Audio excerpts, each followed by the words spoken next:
Imagine 1 minute you're a college dropout born to a New York City park groundskeeper and a school aide, and the next minute you're worth $600 million financial advisor.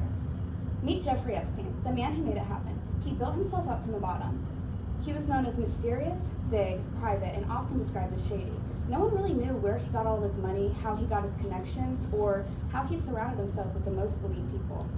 No one knew really anything about him at all until recently, when the Epstein Files told us everything we need to know about who he is, what he did, what happened on his island, and why he never got caught up until now. You may be wondering, who is Jeffrey Epstein? This is Jeffrey Epstein. He was born on January 20th in 1953 in Brooklyn, New York. He was born in a Jewish working class family to a New York City park groundskeeper and a school aide. Jeffrey attended public schools his entire life until eventually going to New York University for mathematics, but he never ended up with a degree. Jeffrey always knew he wanted to be something. He wanted to be someone. He wanted to have money. So that's why he got his first job at the elite Dalton School, known for having elite and wealthy families. This allowed Jeffrey to get his name out to some pretty powerful people. According to Business Insider, The Life of Jeffrey Epstein, published in 2025 by Ellen Cranley, it states, when he was a teacher, Epstein tutored Bear Stearns' ace chairman Greenberg's son and was friendly with his daughter. Jeffrey left the school in 1976 to work on their family firm. Vanity Fair reported Epstein did well at the firm and was made a limited-time partner before he decided to leave in 1981 to start his own firm. Once Jeffrey created his own firm, things started to get shady. According to The Life of Jeffrey Epstein, published in 2025 by Ellen Cranley, the firm only accepted clients with $1 billion or more of assets and has been surrounded in secrecy since its founding. Les Wexner, the founder of the clothing brand The Limited and a high flyer in the fashion industry, has been the only identified client of the firm. In this pie chart that I got from Business Insider, as you can see, this was 1 year. Jeffrey Epstein recorded $488 million in client fees, but legally, through his clients, it shows he only had $470 million that came in. So there's a missing $18 million. This leads people to believe that there was a scandal going on, something underground, something secret, something Jeffrey Epstein wanted to keep from the public. Many people believe this is where the island came in. This is Little St. James Island. Jeffrey Epstein purchased it in 1998 and bought the second island, Great St. James Island, in 2016. Many locals called it Pedophile Islands because all of the young girls that were constantly flown to and from the islands. Jeffrey Epstein had a sex trafficking scheme that he ran through his island. In order to accomplish this, he needed help. That was Ghislaine Maxwell. This is Ghislaine Maxwell. Ghislaine Maxwell was Jeffrey Epstein's right-hand woman. According to BBC, Who is Ghislaine Maxwell, published in 2025, Ghislaine Maxwell was born on Christmas Day in 1961. She had been born into material abundance. Her father was a publishing tycoon, Robert Maxwell. But by every account, Ghislaine Maxwell's earliest years were disfigured by emotional neglect. Ghislaine was born into a very wealthy family in France. Many people believe she was the way she was because she grew up being called the unwanted child by her own mother. Eventually, she moved to America and met Epstein. Epstein made her feel wanted and important, giving her the attention she never had growing up. In return, Ghislaine recruited young girls for Epstein.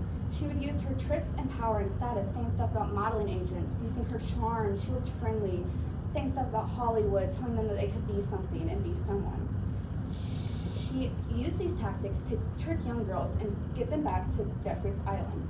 You may be puzzled as to why it took so long for him to get busted, but according to Forbes, How Jeffrey Epstein Got So Rich, published in 2025 by Gano Tomoki, after years of fleeting allegations of sexually abusing young girls, detectives in Palm Beach, Florida acted on a tip in 2005 from a woman who said a wealthy man named Jeff molested her stepdaughter. But in 2008, Epstein cut a secret deal with Acosta, who was the then U.S. Attorney of Florida Southern District. The deal granted Epstein immunity from federal prosecution, and he pleaded guilty only to solicitation of prosecution and procurement of minors for prostitution. Epstein only ended up serving a 13-month jail sentence, during which he was allowed to leave 6 of the days to go work in his Palm Beach office. Jeffrey had so much power and money that he could get out of almost everything and have everyone turn a blind eye. He was able to only serve 13 months for molesting a young girl, an underage girl.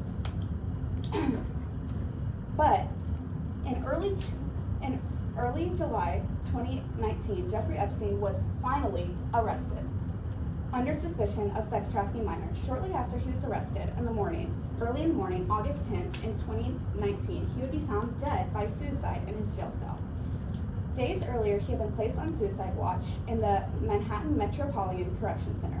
Not much later, in 2021, Ghislaine Maxwell was also arrested, but only sentenced to 20 years in prison.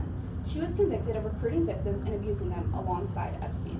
Only 20 years in jail for helping being the ringleader of a huge ongoing sex trafficking scheme. I think that might be a little less time. On January 30th, 2026, over 2,000 videos and 1,800 photos were released to the public. These were called the Epstein Files. Hundreds of thousands of pictures and videos were released showing what truly happened on the island. These photos ranged from creepy photos and emails to disturbing videos. Many of these photos were taken from police after they had already arrested Jeffrey Epstein, giving a good view of what the island looked like, but many of them were also taken by Jeffrey Epstein himself. Epstein would throw huge parties with hundreds of celebrities, inviting everyone he knew, and he would take photos with everyone, almost like he was documenting all of these parties. So, there are many conspiracies that circulate around the Epstein Files, but one of the biggest conspiracies that has been circulating is one where they said in Jeffrey Epstein's island, they would perform satanic rituals and eat and sacrifice babies. Some code words that are speculated are pizza and hot dog, meaning children, cream cheese, meaning babies, and beef jerky, meaning human meat. As crazy as it sounds, there are many disturbing emails that give the proper context for these. I'm gonna read a few, so if this makes you uncomfortable. These are some photos. This is Jeffrey Epstein with a little kid, and this was called the mask room. There were masks all around the room to confuse victims, as well as if they had a child in there, the child would seem like a liar saying there are a bunch of faces floating around. And this email is from Jeffrey Epstein to someone who we don't know. They redacted a bunch of information in the files, but in this one, someone's asking, do you want veggie cream cheese? I would go look for it now. Jeffrey said, there are millions of babies, very little good vegetable cream cheese. Whoever he was emailing wrote back, LOL, I don't know if cream cheese and baby are on the same level. It's okay, there's still enough time today. Comparing cream cheese and baby seems a little weird for me. And in this email, it says, this is Francis Derby, which is Jeffrey's assistant. It says, J.E. said he was gonna start eating regular food again, so he might be eating less jerky. That said, he has 6 bags of it in the downstairs freezer for his next trip. If jerky's not regular food, then I don't know what is. So, all of that being said, you don't just gain $600 million overnight. You're either born into it or something shady going on. And we all know that school aides and New York City park groundskeepers don't make much money. Jeffrey Epstein was an evil and corrupt person. Many people believe he was working for the devil himself. He was viewed as an elite and powerful, and used his mysterious money to get himself out of many situations that any regular person would have gone to jail for. For instance, trafficking young girls and allowing underage kids to be taken advantage of on his island. The most unsettling part of it all is that our government allowed this organization to run for way too long with no consequences. It makes you wonder what else is going on behind our backs.